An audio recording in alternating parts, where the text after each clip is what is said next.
Dimanapun saudara berada hari ini, di rumah saudara masing-masing, saya berdoa saudara baik-baik, sehat-sehat dalam segala sesuatu, sama seperti jiwa saudara baik-baik saja.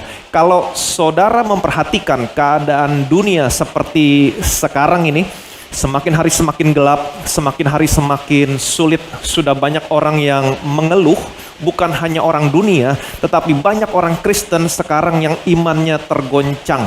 Mereka mulai bertanya-tanya, timbul keraguan, timbul pertentangan dalam pikiran mereka, timbul pikiran-pikiran yang buruk dalam pikiran mereka. Mereka berpikir dan mereka bertanya-tanya, kenapa Tuhan membiarkan keadaan ini berlangsung begitu lama? Kenapa Tuhan tidak memberikan pertolongan kepada mereka? Bahkan ada orang Kristen yang berkata, kenapa saya mengalami hal yang sama seperti yang dialami oleh orang-orang dunia? Saya kehilangan orang-orang yang saya kasihi, kehilangan pekerjaan. Banyak orang Kristen yang mengalami kekecewaan. Tetapi hari ini saya kembali mau mengajak saudara untuk fokus kembali, melihat kepada Tuhan Yesus. Supaya saudara dan saya hari ini memiliki keyakinan yang teguh bahwa Tuhan Yesus adalah Tuhan yang memiliki belas kasihan kepada setiap anak-anaknya. Tuhan Yesus adalah Tuhan yang memiliki keinginan untuk menolong anak-anaknya. Dan Tuhan Yesus adalah Tuhan yang selalu turut bekerja dalam segala sesuatu untuk mendatangkan kebaikan kepada setiap orang yang percaya kepadanya. Tuhan Yesus berkata, marilah yang letih lesu, berbeban berat, aku akan memberikan kelegaan kepadamu. Kalau saudara tahu bahwa Tuhan Yesus adalah Tuhan yang demikian, hal yang terbaik yang bisa saudara lakukan dalam keadaan yang seperti sekarang ini, jangan pernah berhenti datang kepada Tuhan Yesus. Dan saya mau kasih tahu sama saudara, ketika saudara datang sama Yesus, datang apa adanya saudara. Saudara tidak perlu berpura-pura. Kenapa? Karena Tuhan Yesus begitu mengasihi saudara. Kasihnya sulit untuk diungkapkan dengan kata-kata. Kasihnya sulit untuk dijelaskan dengan kata-kata. Tuhan Yesus mengasihi saudara, mengasihi saya, apa adanya saudara, apa adanya saya. Unconditional love. Kasih tanpa bersyarat. Jadi sekali lagi saya ulangi, dalam keadaan yang seperti sekarang ini, hal yang terbaik yang bisa saudara lakukan adalah tetap datang kepada Tuhan Yesus. Kalau saudara perhatikan sekeliling saudara, saudara melihat ada begitu banyak orang yang sibuk bekerja sekarang untuk mendapatkan apa yang mereka inginkan. Menyediakan untuk diri mereka sendiri, memproteksi diri mereka sendiri. Dengan kata lain, mereka hanya fokus kepada diri mereka sendiri. Sedangkan Allah hari-hari ini mencari orang-orang yang hanya melihat dan berharap sesuatu yang baik kepada Allah. Amin. Dan yang berlaku di dunia ini, semakin saudara bekerja keras, maka saudara akan mendapat semakin banyak. Ini yang berlaku. Tetapi kalau saudara lihat, sekarang dunia sedang berjalan dengan tidak normal. Sekalipun orang bekerja dengan sekuat tenaga, orang tidak bisa mendapatkan apa yang mereka harapkan. Itu sebabnya ketika saudara melihat sekeliling saudara, mereka bekerja begitu sibuk, buka ini, buka itu, buat begini, buat begitu. Alangkah baiknya saudara rest sejenak, duduk di kaki Tuhan, melihat Tuhan Yesus dalam firman-Nya, merasakan kasih-Nya, izinkan Tuhan mengasihi saudara, izinkan Tuhan melimpahkan kebaikan-Nya sama saudara, maka saya percaya tanpa saudara sadari, saudara akan mendapatkan lebih daripada apa yang mereka dapatkan. Jadi bagian saudara, bagian saya adalah rest di dalam Tuhan. Sekali lagi saya ulangi, bagian saudara, bagian saya hari ini adalah rest di dalam Tuhan. Rest bukan berarti saudara tidak berbuat sesuatu apapun. Rest bukan berarti tidak ada progres. Rest di dalam Tuhan, rest in Him. Artinya saudara rest di dalam kekuatannya. Saudara percaya kekuatan Tuhan menyertai saudara. Rest di dalam Tuhan, artinya saudara rest di dalam kekuasaannya. Maka kekuatan Tuhan, kekuasaan Tuhan akan membawa saudara ke level yang lebih tinggi lagi. Dan saya mau kasih tahu sama saudara, kesukaan Tuhan memberikan sukacita kepada saudara. Kesukaan Tuhan memberikan kesenangan kepada saudara, kepada saya. Tuhan Yesus pernah berkata begini, aku berkata kepadamu supaya sukacitaku ada di dalammu. Amin. Tuhan Yesus hanya satu kali menjadi manusia yang penuh dengan penderitaan. Kapan? Ketika dia tergantung di atas kayu salib. Supaya hari ini saudara dan saya bisa menjadi anak-anaknya yang memiliki sukacitanya yang penuh. Alkitab juga mengatakan, the joy of the Lord is my strength. Sekali lagi saya ulangi, the joy of the Lord is my strength. Amin. Sukacitanya Tuhan, bukan sukacita saudara, bukan sukacita saya, tapi sukacitanya Tuhan adalah kekuatanku. Sukacitanya Tuhan adalah kekuatanku. Kemanapun Yesus melangkah, kalau saudara lihat dalam Injil, Yesus senantiasa membawa sukacita kepada banyak orang. Orang kusta tahir, orang buta melihat, orang lumpuh berjalan, orang yang terikat setan dibebaskan, dilepaskan. Jadi inilah Yesus saudara, inilah Yesus saya. Yesus mau saudara dan saya hari ini memiliki sukacita yang Yesus miliki. Kita lihat firman Tuhan, Matius pasal 8 ayat 1 sampai dengan ayat yang keempat. Setelah Yesus turun dari bukit, orang banyak berbondong-bondong mengikuti dia. Maka datanglah seorang yang sakit kusta kepadanya, lalu sujud menyembah dia dan berkata, Tuan, jika Tuan mau, Tuan dapat mentahirkan aku. Lalu Yesus mengulurkan tangannya, menjamah orang itu dan berkata, Aku mau, jadilah engkau tahir. Seketika itu juga tahirlah orang itu daripada kustanya. Lalu Yesus berkata kepadanya, Ingatlah, jangan engkau memberitahukan hal ini kepada siapapun, tetapi pergilah, perlihatkanlah dirimu kepada imam, dan persembahkanlah persembahan yang diperintahkan Musa sebagai bukti bagi mereka. Amin. Di sini diceritakan, setelah Yesus selesai mengajar, Yesus turun dari bukit, kemudian orang banyak berbondong-bondong mengikuti Yesus. Lalu datanglah seorang yang sakit kusta, sujud menyembah kepada Yesus sambil berkata, Tuan, jika Tuan mau, Tuan dapat mentahirkan aku. Perhatikan baik-baik, saya percaya yang dibutuhkan oleh orang kusta ini adalah kesembuhan dari sakit kustanya. Tetapi waktu orang kusta ini berkata kepada Yesus, dia menggunakan istilah tahir. Tuan, jika Tuan mau, Tuan dapat mentahirkan aku. Artinya, dia tahu sesuatu tentang hukum orang yang sakit kusta yang tertulis di dalam perjanjian lama. Dia tahu sesuatu. Amin. Perhatikan baik-baik. Orang kusta ini, dia tidak punya keraguan kalau Yesus bisa mentahirkan dia. Tapi orang kusta ini memiliki keraguan, apakah Yesus mau mentahirkan dia? Tuan, jika Tuan mau, Tuan dapat mentahirkan aku. Nah, banyak orang Kristen tidak ragu Tuhan bisa menyembuhkan penyakit mereka. Tapi banyak orang Kristen yang ragu, apakah Tuhan mau menyembuhkan saya? Pertanyaan saya, apakah Tuhan Yesus mau menyembuhkan saudara? Apakah Tuhan Yesus mau menolong saudara? Alkitab menceritakan, lalu Yesus mengulurkan tangannya dan berkata kepada orang kusta ini, Aku mau, jadilah engkau tahir. Dan hari ini saya punya kabar baik buat saudara. Yesus tidak pernah berubah dulu, sekarang, sampai selama-lamanya. Yesus mau mempergunakan kuasanya untuk menolong saudara, untuk menolong saya. Yang percaya boleh bilang amin. Pertanyaan saya, kepada siapa Yesus mau mempergunakan kuasanya? Kepada siapa? Kepada orang yang berbuat baik kepada Tuhan? Bukan. Kepada orang kusta. Inilah kasih. Kalau selama ini saudara berpikir Yesus mau berbuat baik kepada saudara, memberkatimu, menyembuhkanmu, menyelamatkanmu karena saudara berbuat baik, bukan. Yesus mau berbuat baik kepada saudara. Alkitab mencatat bahwa Yesus berjalan keliling berbuat baik, menyembuhkan orang, menyelamatkan orang. Nah, kalau Yesus mau berbuat baik sama saudara selama ini, menyembuhkanmu, memberkatimu, membuat saudara tidak pernah turun tapi terus naik, bukan karena saudara berbuat baik kepada Tuhan, tetapi karena Yesus baik sama saudara, sama saya. Di dalam perjanjian lama, kalau saudara perhatikan baik-baik, sekalipun saudara tahir, waktu saudara menyentuh sesuatu yang najis, saudara akan menjadi najis. Kenapa? Karena dalam perjanjian lama, kenajisan menular. Dan kita tidak pernah tahu berapa lama orang kusta ini tidak dijamah. Dia tidak bisa menjamah anaknya, dia tidak bisa berpelukan sama istrinya. Sudah berapa lama orang kusta ini tidak dijamah, kita tidak pernah tahu. Tetapi waktu Yesus menjamah orang kusta ini, perhatikan baik-baik. Yesus tidak menerima apa yang orang kusta ini miliki, kenajisan. Tidak.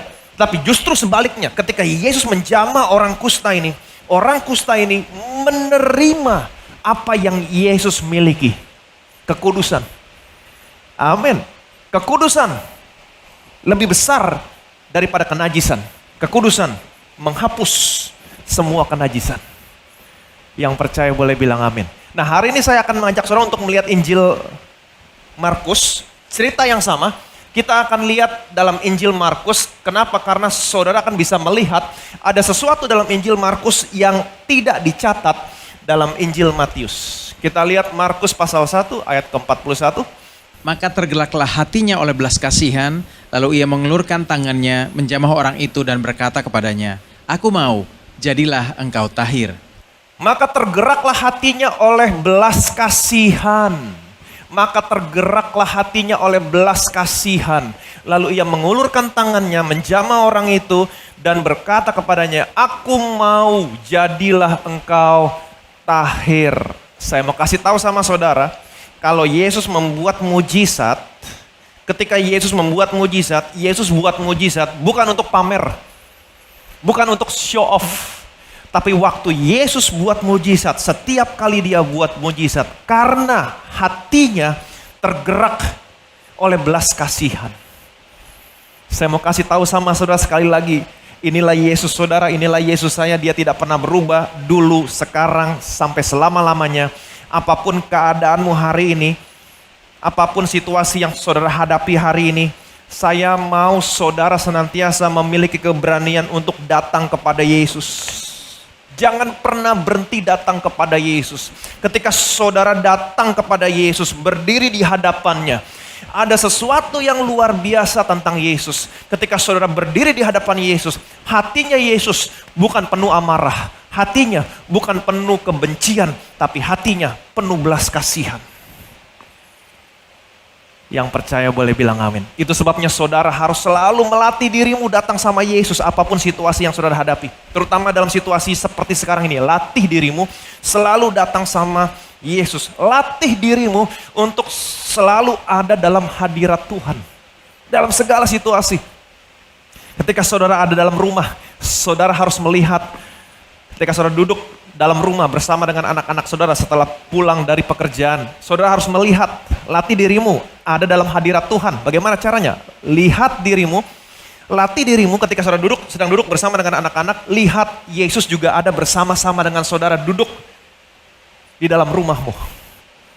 Dan saudara bisa mengucap syukur, Tuhan aku bersyukur, aku punya Tuhan yang seperti Engkau.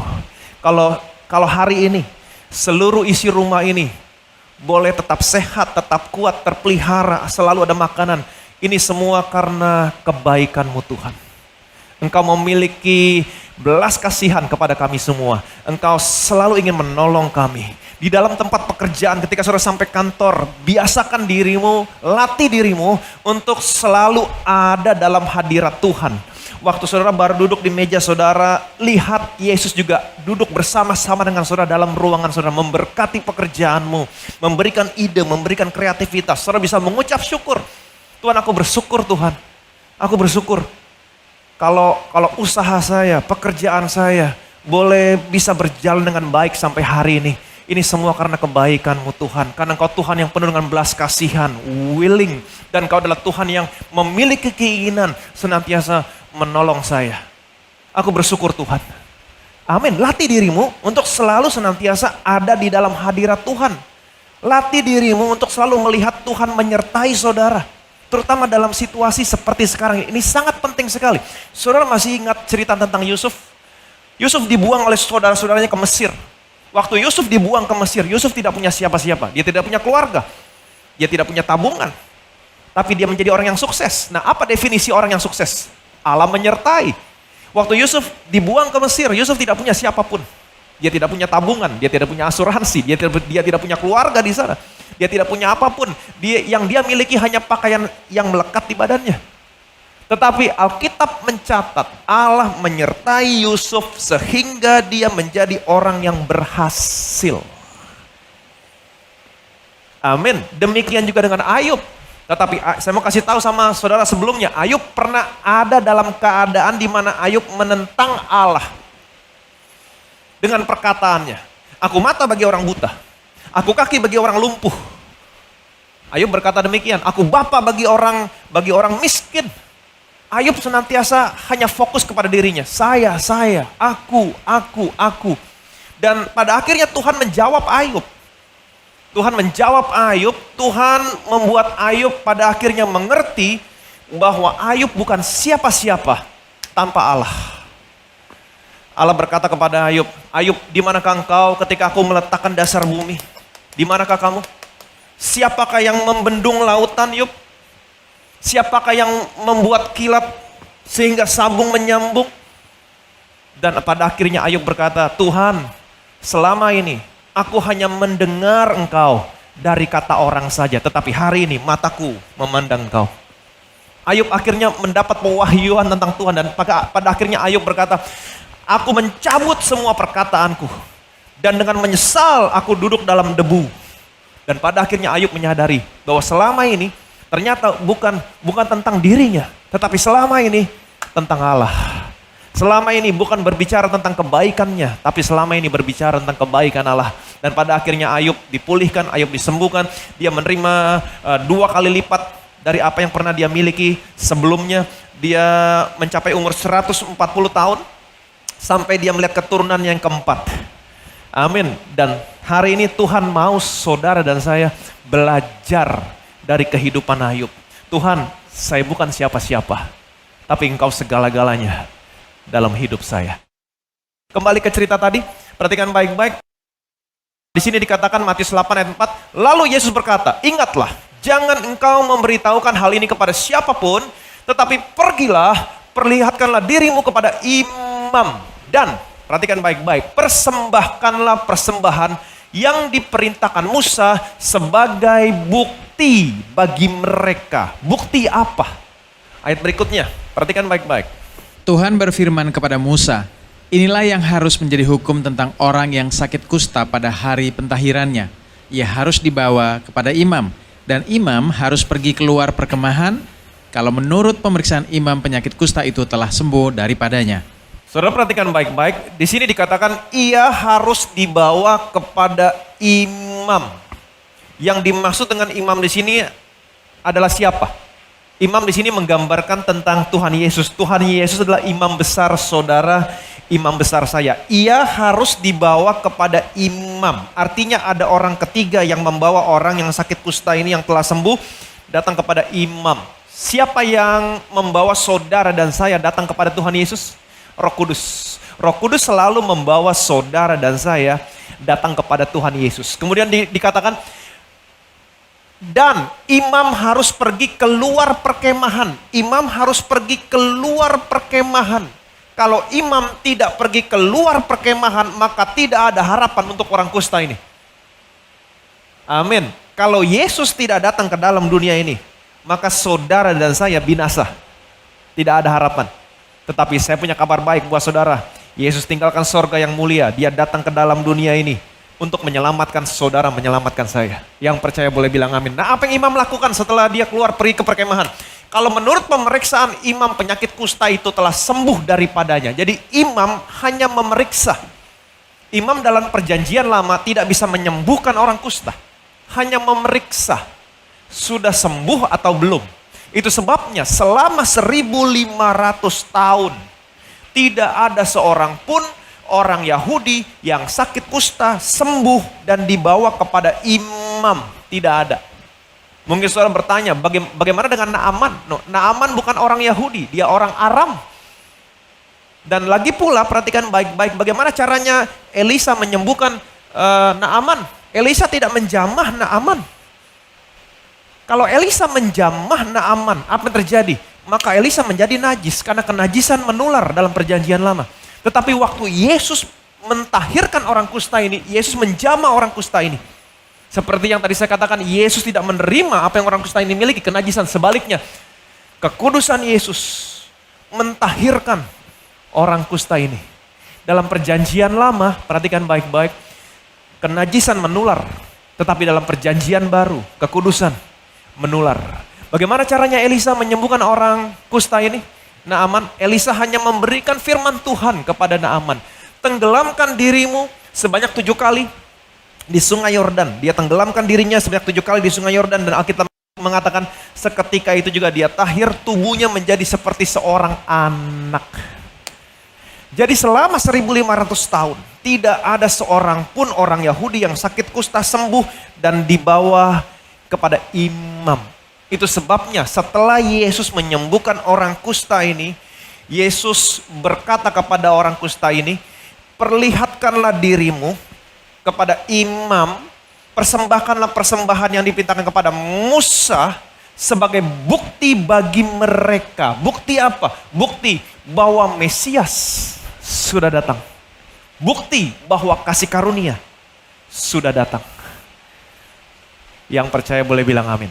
Jadi waktu orang kusta ini sudah sembuh dan dia datang kepada imam, dan imam menyatakan dia sudah sembuh dari kustanya, selanjutnya apa yang harus dilakukan?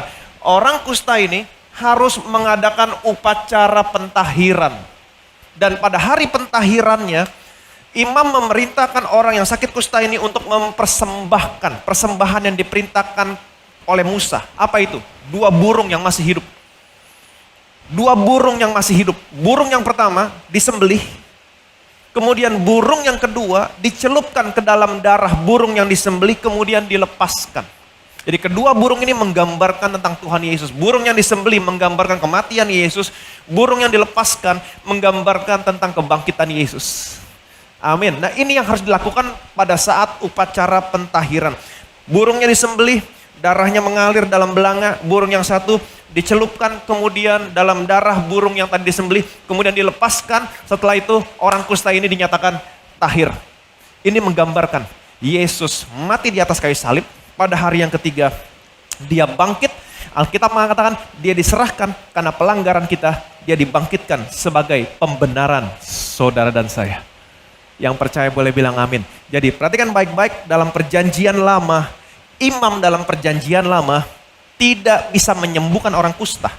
Imam dalam perjanjian lama hanya mengadakan upacara pentahiran.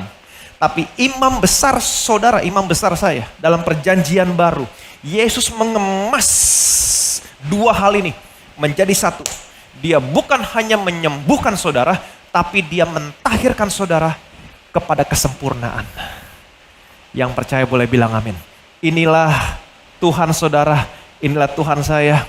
Dia bukan hanya menyembuhkanmu, tapi dia menyelamatkanmu dengan sempurna.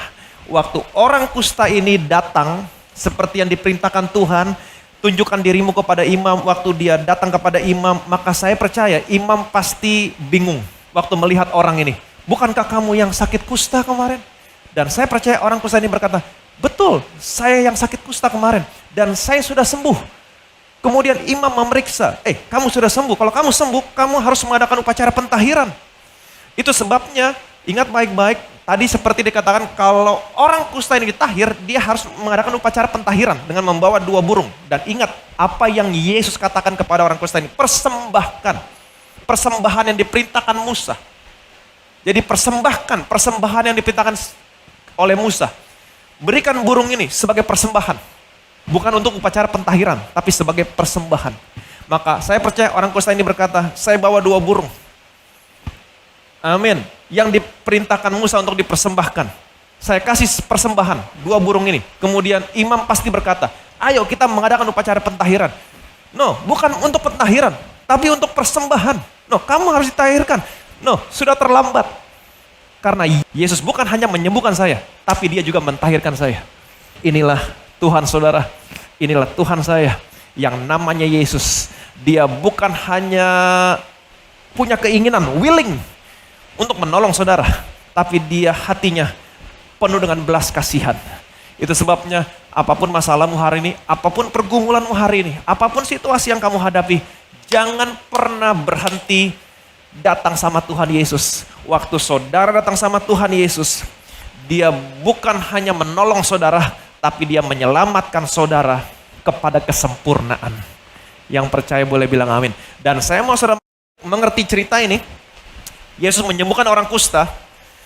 Yesus menyembuhkan orang kusta. Ini merupakan mujizat yang pertama yang dicatat dalam perjanjian baru. Sekali lagi saya ulangi. Mujizat yang pertama dicatat dalam perjanjian baru adalah Matius pasal 8. Yesus menyembuhkan seorang yang sakit kusta. Ini mujizat pertama yang dicatat. Bukan mujizat pertama yang dilakukan Tuhan Yesus, bukan. Tapi ini mujizat pertama yang dicatat dalam perjanjian baru. Apa itu? Yesus menyembuhkan seorang yang sakit kusta. Matius pasal 8. Ini mujizat pertama yang dicatat dalam perjanjian baru. Mujizat yang pertama yang Yesus lakukan, merubah air menjadi anggur, ada di Yohanes pasal 2. Betul? Saudara mengerti sampai di sini? Sekali lagi saya ulangi. Mujizat yang pertama yang dicatat dalam Alkitab perjanjian baru adalah Yesus menyembuhkan orang yang sakit kusta. Bukan mujizat yang pertama yang Yesus lakukan. Mujizat pertama yang Yesus lakukan, merubah air jadi anggur di perkawinan di Kana, di Yohanes pasal 2. Ada dalam Yohanes pasal 2. Di dalam Injil Matius, Yesus digambarkan sebagai apa? Sebagai raja. Betul? Apa yang Roh Kudus mau sampaikan sama saudara? Yesus bukan raja yang berjalan ke sana ke sini memerintah saudara, tetapi Yesus adalah raja yang memiliki belas kasihan dan memiliki keinginan supaya hidup saudara, hidup saya diberkati dan sehat. Amin. Yesus adalah raja yang berkata-kata, yang mengusir semua penyakit di dalam tubuhmu hari ini. Yesus adalah raja yang berkata-kata kepada kesempurnaan. Yesus adalah raja dalam hidupmu yang senantiasa membawa berkat dan ingin memberikan sukacita kepada saudara, kepada saya hari ini. Yang percaya boleh bilang amin. Jadi apapun masalahmu hari ini, apapun pergumulanmu hari ini, jangan pernah berhenti datang sama Tuhan Yesus. Tetap datang sama Tuhan Yesus, tetap mendekat. Amin, mendekat. Katakan bersama saya, mendekat. Drawing near. Saudara masih ingat drawing near dalam bahasa Ibrani terjemahannya apa? Goshen. Ingat? Goshen. Goshen dalam bahasa Ibrani terjemahannya adalah drawing near. Kalau saudara perhatikan baik-baik, Alkitab pernah berkata tentang Goshen. Ada 2 kali. Dalam kitab Kejadian, dalam kitab Keluaran. Goshen yang pertama, perhatikan baik-baik. Engkau akan tinggal di tanah Goshen dan akan dekat kepadaku, engkau serta anak dan cucumu, kambing, domba, dan lembu sapimu, dan segala milikmu. Di sanalah aku memelihara engkau, sebab kelaparan ini masih ada 5 tahun lagi, supaya engkau jangan jatuh miskin bersama seisi rumahmu, dan semua orang yang ikut serta dengan engkau. Waktu terjadi kelaparan di seluruh dunia pada zaman Yusuf, Yusuf berkata kepada bapaknya, kepada saudara-saudaranya, tinggallah di tanah Goshen dan akan dekat kepadaku. Itu sebabnya Goshen artinya drawing near, datang mendekat. Engkau akan tinggal di tanah Goshen dan akan dekat kepadaku. Engkau serta anak cucumu, kambing domba, lembu sapimu, dan segala milikmu. Di sanalah, di Goshen, aku memelihara engkau. Ini Yusuf yang berkata. Yusuf merupakan gambaran tentang siapa? Tuhan Yesus. Di sanalah, di Goshen, aku memelihara engkau, sebab kelaparan ini masih ada 5 tahun lagi, supaya engkau jangan jatuh miskin bersama seisi rumahmu dan semua orang yang ikut serta dengan engkau. Jadi Goshen yang pertama berhubungan dengan kelaparan. Betul? Berhubungan dengan kelaparan. Di sanalah, di Goshen, aku akan memelihara engkau. Goshen yang kedua, perhatikan baik-baik. Goshen yang kedua. Tetapi pada hari itu aku akan mengecualikan tanah Goshen, di mana umatku tinggal, sehingga di sana tidak ada terdapat pikat, supaya engkau mengetahui bahwa aku Tuhan ada di negeri ini. Sebab aku akan mengadakan perbedaan antara umatku dan bangsamu. Besok tanda mujizat ini akan terjadi. Amin. Perhatikan baik-baik. Goshen yang kedua, ketika Allah ingin memberikan 10 tulah kepada bangsa Mesir, Allah berpesan kepada Musa supaya umatku tinggal di tanah Goshen. Kenapa? Karena aku akan membuat perbedaan antara umatku dan bangsamu. Goshen yang kedua berbicara tentang tulah. Betul? Goshen yang kedua berbicara tentang tulah. Ini Goshen yang kedua. Ingat, Goshen adalah drawing near. Goshen yang pertama berbicara tentang kelaparan. Kamu tinggal di Goshen, dekat kepadaku. Karena di sanalah aku akan memelihara engkau. Di Goshen, aku akan memelihara engkau. Goshen yang kedua, berbicara tentang tulah. Kamu tinggal di Goshen, dekat kepadaku. Betul? Karena aku ingin membuat perbedaan antara bangsamu dan umatku. Apa yang saya mau sampaikan sama saudara? Akhir-akhir ini dunia, mereka sedang berteriak kelaparan. Dunia sedang berteriak ketakutan, khawatir. Tetapi Tuhan berkata, di Goshen, di tempat di mana engkau dekat kepadaku. Itu sebabnya tadi saya katakan jangan pernah berhenti datang sama Tuhan. Tetap datang sama Tuhan, mendekat kepada Tuhan. Sekalipun dunia ada kelaparan. Tetapi ketika saudara datang mendekat kepada Tuhan, Tuhan berkata, aku akan memelihara engkau. Sehingga engkau dan seisi rumahmu tidak akan pernah kelaparan. Yang percaya boleh bilang amin. Goshen yang kedua berbicara tentang tulah. Dunia berteriak, khawatir, ada penyakit di mana-mana. Tapi Tuhan berkata, tinggal di Goshen. Datang mendekat, drawing near. Dan aku akan membuat perbedaan antara umatku dan bangsamu. Yang percaya boleh bilang amin. Jadi ingat baik-baik, dalam situasi seperti sekarang ini, hal yang terbaik yang saudara bisa lakukan adalah jangan pernah berhenti datang kepada Tuhan. Tetap datang kepada Tuhan. Latih dirimu untuk selalu ada dalam hadirat Tuhan. Lihat Tuhan ada bersama-sama dengan saudara. Satu hal yang luar biasa seperti yang tadi saya katakan, ketika saudara berdiri di hadapan Tuhan, saudara melihat seorang pribadi. Hatinya bukan penuh dengan amarah, hatinya bukan penuh dengan kebencian, tapi hatinya penuh dengan belas kasihan. Dan dia adalah seorang pribadi yang memiliki keinginan, willing untuk menolong saudara. Dan waktu dia menolong saudara, dia bukan hanya sekedar menolong, dia bukan hanya sekedar menyembuhkan, dia bukan hanya sekedar memberkatimu, tapi waktu dia menolong saudara, dia menolong saudara kepada kesempurnaan. Yang percaya boleh bilang amin. Betapa saudara dan saya bersyukur memiliki Allah yang seperti dia. Dan hari ini dia berkata, datanglah mendekat. Tuhan mencari orang-orang yang berpaling, melihat, mengharapkan sesuatu yang baik kepada Tuhan. Datang mendekat, Goshen, drawing near. Ketika saudara datang mendekat dalam situasi seperti sekarang ini, dunia berteriak kelaparan. Ketika kamu datang mendekat, Tuhan akan memelihara kamu sehingga kamu dan seisi rumahmu tidak akan pernah kelaparan. Ketika kamu datang mendekat kepada Tuhan, Tuhan berkata, aku akan membuat perbedaan antara engkau dan bangsamu. Diberkatilah saudara, diberkatilah saya. Betapa Tuhan baik. Jangan pernah berhenti datang sama Tuhan, tetap datang sama Tuhan. Yang percaya boleh bilang amin. Betapa kami bersyukur Tuhan memiliki Bapa yang seperti Engkau, memiliki Allah yang seperti Engkau, yang sekali-kali tidak pernah meninggalkan kami, tetapi memelihara kami dengan sempurna. Kami percaya Tuhan, ketika kami datang mendekat, kami berdiri di hadapan seorang pribadi yang hatinya bukan penuh dengan amarah, tapi hatinya penuh dengan belas kasihan, yang memiliki keinginan, willing untuk senantiasa memberikan pertolongan kepada kami. Ketika kami datang mendekat, Engkau akan memelihara kami dengan sempurna sehingga kami bersama keluarga tidak akan pernah jatuh miskin. Dan ketika kami datang mendekat kepadamu, Engkau akan memproteksi kami dan Engkau akan membuat perbedaan antara kami, umatmu, dan bangsamu. Betapa kami bersyukur memiliki Bapa yang seperti Engkau. Segala kemuliaan, segala hormat, segala pujian hanya bagimu. Dan kami percaya Tuhan, dimanapun anak-anakmu berada, dimanapun anak-anakmu melangkah, ketika mereka datang mendekat kepadamu Tuhan, Engkau akan memelihara mereka sehingga mereka tidak jatuh miskin.